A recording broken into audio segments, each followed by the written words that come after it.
Hi there. Good morning. Greetings, everybody. Want to welcome you all here to the Prog Monster. My name is Murph. I run the channel. I am the host of the channel, whatever you want to call it. I'm the guy. So, we're going to do a kind of, I guess this is a kind of a catch up. That might be the best way to put it, as a catch up album. So I do an episode called Favorites on Wednesday night, in which I talk about some topic related to a list of some kind. And for the first time in recent memory, so first time in maybe a year or two, I actually missed that episode because of work. Missed a few episodes this week on the channel because of work, and this was one of them. But this one I've never missed, so I wanted to do it anyway. So we're going to do it here Saturday morning at 11 o'clock. It'll come out.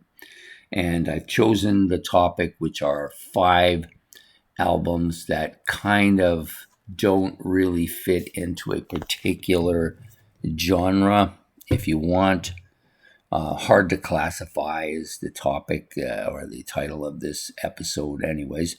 So I picked out 5 albums. Now, I don't want to give the impression that they don't fit into a genre, because most of them do. In fact, probably all of them do. But depending on who's listening to it, they might fit into a different genre, if that makes sense.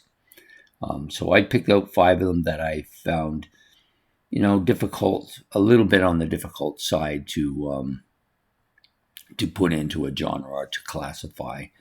Their music is kind of different in that they have several different genres mixed together. Now, that's not uncommon in rock albums. Many bands do that. But I picked out these 5 because I think they are kind of symbolic of that. So the first one we're going to go with is probably the least of these 5. So I kind of put them in the order of the least difficult to label and the most difficult to label. So the first one is this band, Thin Lizzy, and this particular album, Thunder and Lightning. So when I first got this album, of course, the 2 songs I had on my cassette were Cold Sweat and Thunder and Lightning, which are both very heavy metal tracks. So I thought of this album as a heavy metal album. But once I purchased the album and started listening to it, I came to realize that it's not a full heavy metal album. There are some heavy metal tracks on it for sure. Even Thunder and Lightning might even be considered a speed metal song. But there's a lot of stuff on here that also falls into that hard rock genre as well. And you may even say there's at least a song or so on here that almost poppy, poppy. So pop, hard rock, heavy metal, all these elements here. What do you classify this album as? I tend to think of this album as a hard rock with a mixture of other elements in the music and songs that fit into different categories. That's, I guess, the best way to put it. But it's a really good album. It was my first Thin Lizzy album. Coincidentally, their last. So, and I didn't come by it until long past their passing, or at least long past Phil Lynot's passing. But there's some good stuff on here. His voice is very symbolic of Thin Lizzy. They're the one heavy metal band with that really deep voice, or a hard rock band with that really deep voice. In this particular case, there's a couple of songs on here. Baby Please Don't Go, which is kind of a funny, quirky song. And the last track on here, Heart Attack, which is kind of a hard rock song as well. But this also features guitarist Phil Sykes. John Sykes, Phil Sykes, getting him in lineup mixed up here. So Phil, because I'm looking at the Cold Sweat, and it has Sykes in the lineup on there. Anyways, it's John Sykes' guitar on this album really kind of beefs up the whole thing, right? So this is one of my albums, not so easy to classify. But if you called it hard rock, heavy metal, most people would be okay with that. Next one up, we're going to go with, I think we'll stick with this order. So Boston's debut album definitely has a kind of a prog feel to at least to the artwork on the album cover. There are some stuff on here, Foreplay, Long Time, which I've always kind of thought is a bit of a proggy song. Definitely has that prog element, fits the album cover quite long. Whenever I think of this album, cover of this song comes to mind. But you've got some stuff in here that's hard rocking. The opening track, More Than a Feeling, Peace of Mind. So that whole first side, kind of a hard rock side with some progressive elements in it. Then you start getting moving along, and you got Rock and Roll Band, which is to me kind of how power pop, maybe hard rock. Smokin' definitely fits in there as well. Hitch a Ride, Something About You, Let Me Take You Home Tonight, the final 3 tracks. It's more of a poppy sound to it. Maybe a power poppy song, but definitely a more of a poppy song. Even Let Me Take You Home Tonight, I kind of think of that as a bit of a ballad as well. So yeah, quite a bit of a mixture of stuff going on here. I've always thought of this as a hard rock album, but generally speaking, it doesn't fit easily into that category. Is it a hard rock album? Many people would tell you it is. Some would tell you it's a commercial pop, power pop album. And maybe stretching it a bit. But it does have all these other elements in it, so it's not so easily classified, in my own opinion. The next one up, this is the third one on the list.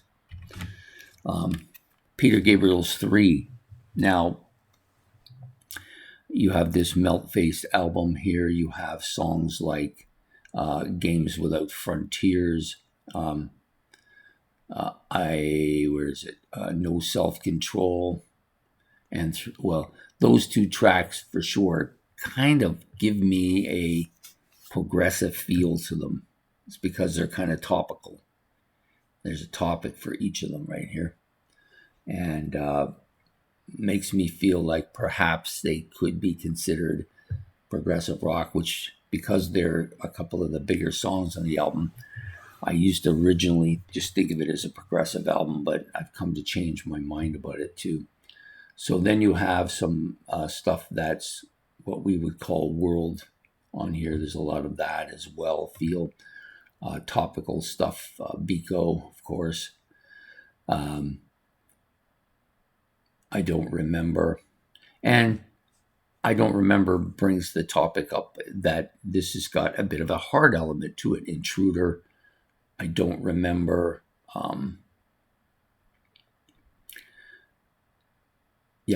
These tracks, and Through the Wire, that was the other one I was looking for. I couldn't remember where it was on the album.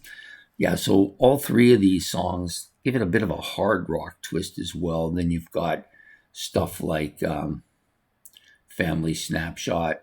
This is kind of, to me, storytelling, which leads to prog stuff as well. You've got lots of keyboards and stuff on here, and some heavy drum on the Intruder. These things all make me feel like it might be an electronic album, a little bit of that going on as well. So there's all kinds of different elements on this album, and to me, it makes it very difficult to decide. And I've been listening to this album now for 40 plus years. I still don't know quite what genre it fits in. Some people would call it world music, maybe. That's kind of a general topic, though. But there's lots of good stuff on here, irregardless of that. And that tends to be the case with me. A lot of my favorite albums, I wouldn't say half of them, but a good chunk of them, are not easily defined. And I like the variety of them. So this one fits in there. Next up, this is an album that I bought, even though I've never really quite got into this band. I appreciate the musicianship of this band and the versatility of their songs and on the album. All of their albums have this versatility on it. Very science fiction-like cover, almost. This is Kansas Leftoverture. I don't listen to the album much because I'm not really into this band, but there are a lot of different elements on this album. You've got definitely a prog feel to the album. as well as the cover and the back cover as well too on this album. So I'm giving this album full kudos, even though I may not personally like it. I can see why people do. There is definitely a hard rock element. A couple songs, almost a metal sound to them too. Really, yeah. I've always thought of Kansas as a hard rock band with progressive elements. Most people say it's the other way around. I'm not going to disagree with them, since they are the people who like the band and listen to it all the time. You got to kind of give them their kudos. There's also some boogie stuff too. At times, they like to do a little bit of that stuff on their album as well. And then you've got your commercial sounding pop songs. Well, I wouldn't call them pop songs. Obviously, they're not, but definitely a commercial sound to them. And of course, this one has one of their most famous one, which is "Carry On My Wayward Son," which opens the album. Yeah, overall, lots of different stuff going on here. And the instrumentation is very strong on this album. There's also that kind of jam rock feel to this album too, and perhaps the reason why I never really got into it. I'm not a big fan of jam rock, but there is some of that element on this album as well. So yeah, I find it difficult to fully classify this album. Gun to head, I would probably classify it as a hard rock album. But I recognize that most people see this as a prog album or a progressive rock album. Kansas Leftoverture. The final album is my favorite album of all time, and I could hardly do a list like this without including it. So we're talking about Styx, Pieces of Eight. Many people think of it as a prog album. I think of it as a hard rock album. There's both an abundance of both of these genres on this album.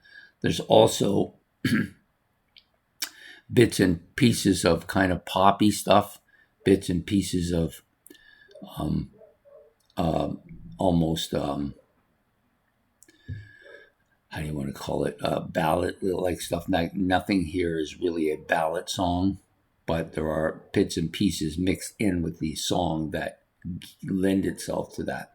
You've obviously got some really hard rock stuff here, like Great White Hope, Blue Collar Man, Renegade, but also those songs like Queen of Spades, Pieces of Eight, and Lord of the Rings, which are all very proggy in nature. And then you've got songs like I'm Okay, Sing for the Day, which may be a little bit more commercial sounding, almost poppy in nature. Although I wouldn't think of either of those as poppy, but they definitely have that in nature. And then you got some oddballs on here like Aku Aku and The Message, which are both just kind of instrumental oddities, I guess maybe a good way to put it. So lots of stuff going on here. I've always had a difficulty with just calling this a straight up hard rock album because I don't think it is. Many hard rock bands overindulge in other parts of genres as well, including them in their music. So that's my final one, Pieces of Eight from Styx. So I'll give them to you all back just in case you like to kind of think about it a bit. Styx, Pieces of Eight, number 1. Candace, Leftoverture, number 2. Peter Gabriel's Melt, or number 3. Boston's Debut, and Thin Lizzy's Thunder and Lightning. I do apologize about the dog going off. Even though we live in a pet-free building, we are inundated with pets. Anyways, I hope that you enjoyed this video. Please hit the like and subscribe. And if you want to make any comments about any of those 5 albums, you can. Or maybe you have an album that, this particular topic is on your mind about it. And you can talk about that as well. Anyways, we'll see you all. Take care. Have yourself a good day and a good evening here from the Prog Monster. Favorites will be back to its regular starting time on Wednesday. I do apologize for the lateness. Take care and goodbye.